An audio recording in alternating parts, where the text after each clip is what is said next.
কি আর দেখতে লাগে ভালো। আমার জীবনে যদি পিকনিক নাই হলো তাহলে জীবনটাই বৃথা গেল। না, বৃথা তো যাবে না, কারণ পিকনিক স্পটেই যাব, অ্যান্ড নর্থ বেঙ্গলের one of the most beautiful picnic spot দেখাবো।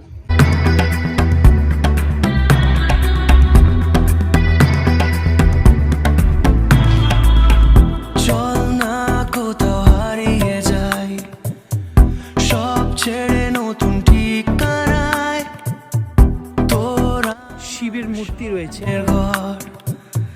সময় হারায় নদীর কিনারায়।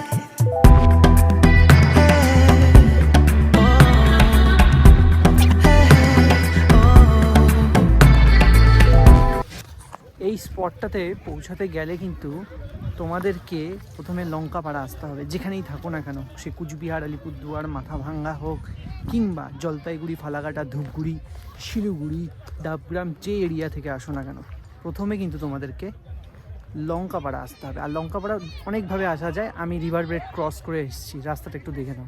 ডেস্টিনেশনে পৌঁছতে গেলে ফার্স্টে তো আমাকে তিস্তা ব্রিজ ক্রস করতে হবে, বিকজ আমার বাড়ি যেহেতু জলপাইগুড়ি। ব্রিজ ক্রস করার পরই একটু ব্রেকফাস্টটা ছেড়ে নিই, ওই তোমার পরোটা আর তরকারি দিয়ে, মানে সবজি দিয়ে।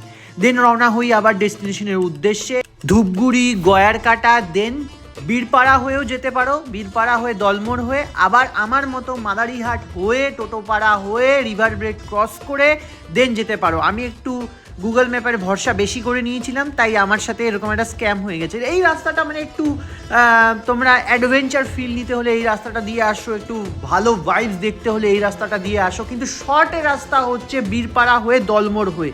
যারা যারা যেতে চাইছো, আমার ডেসক্রিপশন বক্সে গুগল ম্যাপের লিঙ্কটা দেওয়া থাকবে, সেখান থেকে দেখে চলে যাও। আমি বলবো বীরপাড়া হয়ে দলমোড় হয়েই যাও, আমার মতো গান্ডুগিরি করে এই মাদারিহাট হয়ে, টোটোপাড়া হয়ে, হ্যান হয়ে ঘুরে, অত রিভার বেড দিয়ে ঘুরে এসো না ভাই, অনেকটা স্ট্রাগল করতে হবে, তাই ভালো রাস্তা দিয়ে যাও গাইস। বাই দ্য ওয়ে, আমি RS, you watching travel uncut. So let's start 2025-এর আসল খেলা, আসল গেম, আসল নাটক বলতে পারো, স্টার্ট হয়ে গেছে এই ব্লগের থ্রু।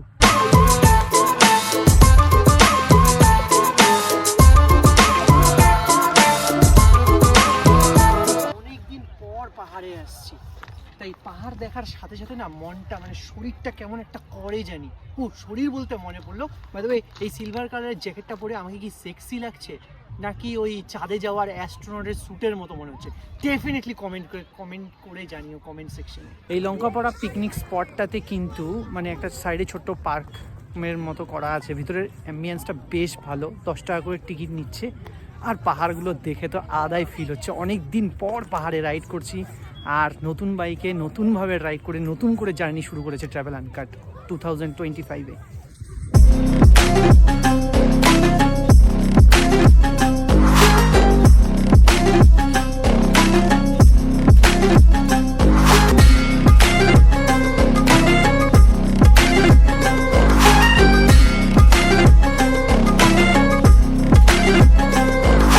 বেস্ট পিকনিক স্পট যদি নর্থ বেঙ্গলে বলতে হয়, আমার কাছে ভাই এই মুহূর্তে দাঁড়িয়ে একটা offbeat picnic spot Alipurduar, Cooch Behar, Jalpaiguri, Maynaguri, Dhupguri, Falakata পাবলিকদের কাছে, অ্যান্ড শিলিগুড়ি, এটাই হচ্ছে টোটাল পিকনিক স্পট এরিয়া। মানে প্রচুর ভিড় থাকে কিন্তু উইকেন্ডে। আজকে মানে তোমার ফ্রাইডে বলে অতটা ভিড় দেখা যাচ্ছে না, উইকেন্ডে ম্যাক্সিমাম লেভেলের লোক থাকে। আর ওইখানে পিকনিক হচ্ছে এই সাইডে, এখানে দেখি মুরগি ফুরগি ভাই পালক টালক পড়ে আছে, যা তা অবস্থা। নতুন প্লেস, আলাদাই অ্যাটমসফিয়ার।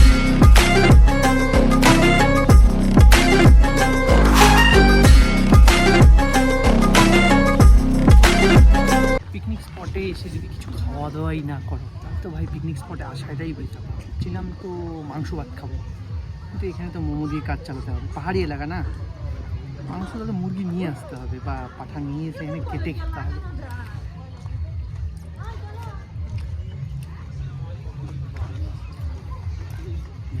ভেজ মোমোর মতো খেতে, 50 টাকা এক প্লেট, চাটনিটা ভাত বেশ স্পাইসি। এখানে একটা শিবের মূর্তি রয়েছে, আমি বুঝতে পারি না, পাহাড়ের যে কোনো ডেস্টিনেশনে শিবের মন্দির বা মূর্তি তো থাকবেই, তার সাথে যে কোনো জায়গায় মানে শিবের কাছে পৌঁছতে গেলে না চড়াইটা মাস্ট, মানে একটু মানে ভগবানের কাছে পৌঁছাতে গেলে একটু কষ্ট করতে হবে, এবং কষ্টের পরে যে কেষ্ট মেলে এই কথাটা মনে হয় সেটার সাথে জাস্টিফাই হচ্ছে। সত্যি রাস্তাটা অনেকটা উঁচুতে ট্রেক করে উঠতে হয়।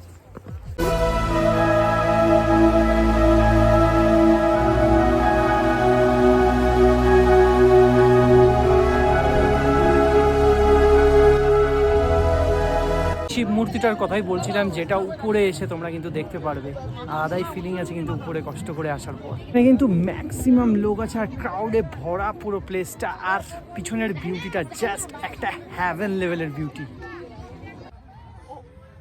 ও ক্যামেরাটা ওইখানে, আচ্ছা আচ্ছা, বলতে ভুলে গেছিলাম, এই লঙ্কাপাড়া পিকনিক স্পটে আসলে কিন্তু অনেকজন মিলে আসো, তাহলে বেশ মজা করতে পারবে। আর যারা ধরো ইন্টু মিন্টু করতে আসছো তাদের জন্য হ্যাঁ এই ভিতরের পার্কের এরিয়াটা, ঝোপঝাড়গুলো ভালো স্পট হতে পারে। আর বিউটিটা সত্যি আমার বেশ ভালো লেগেছে। আমি one of the best picnic spot বলতেই পারি এটাকে নর্থ বেঙ্গলের। যারা আসতে চাইছো তারা আমার ভিডিওটা দেখে যদি উপকৃত হয়ে থাকো তাহলে ডেফিনেটলি একটা লাইক, মানে একটা থ্যাঙ্কস, আর কমেন্টে গিয়ে একটা ধন্যবাদ, মানে কেমন লাগলো ভিডিওটা সেটা ডেফিনেটলি জানিও। বাই দ্য ওয়ে আমি তো কাটার টাইম হয়ে গেছে, মানে আমার মাংস ভাত খাওয়ার টাইমটা চলে এসেছে। পিকনিক মানেটা কি?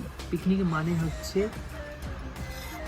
ভাত আর এই হচ্ছে মাংস। না না, মাটন কেনার পয়সা নেই পকেটে, চিকেন দিয়ে কাজটা ছাড়ছে। এই যে রেস্টুরেন্টটা কিন্তু গয়ার কাটাতে সিচুয়েটেড। দামটা বেশ রিজনেবল, খুবই, মানে আমার পকেটে যতটা কুলোয় সেই অনুযায়ী কিন্তু দামটা নিচ্ছে। তো খিদা তো জোর পেয়েছে, ও বাবা মুরগি ডাকছে, শব্দ মুরগি কাটা হয়েছে। পিকনিকের আসল মজা ভাত আর মাংস খেতে খেতে একটা ইনফরমেশন দিই। আমি যে রাস্তাটা গিয়েছিলাম, আমি তো জলপাইগুড়ি থেকে আসছি, তো সেই রাস্তাটা কিন্তু অনেকটা ঘোরা পড়েছে, মানে মাদারিঘাট হয়ে। তোমরা যারা যাবে ধরো জলপাইগুড়ি থেকে, তারা কিন্তু বীরপাড়া হয়ে যাও, অনেকটা শর্ট হবে, রাস্তাটাও বেশ ভালো। আমার মতো রিভার বেড, মানে নদীর রিভার বেড ক্রস করতে হবে না। আমি ভাত মাংস খাই, জোর খিদে পেয়েছে, টেস্ট নিয়ে কোনো আবার এক্সট্রা করে রিভিউ দিচ্ছি না।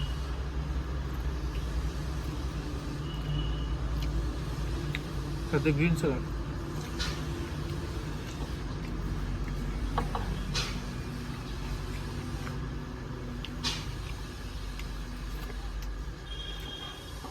ততক্ষণের জন্য টাটা, বাই বাই, ভালো থাকো, সুস্থ থাকো। আর পরের ব্লগটা কী হবে সেটা ট্রাভেল আঙ্কারও জানে না, কারণ ট্রাভেল আঙ্কার একটা আনপ্রেডিক্টেবল ছেলে। বাই।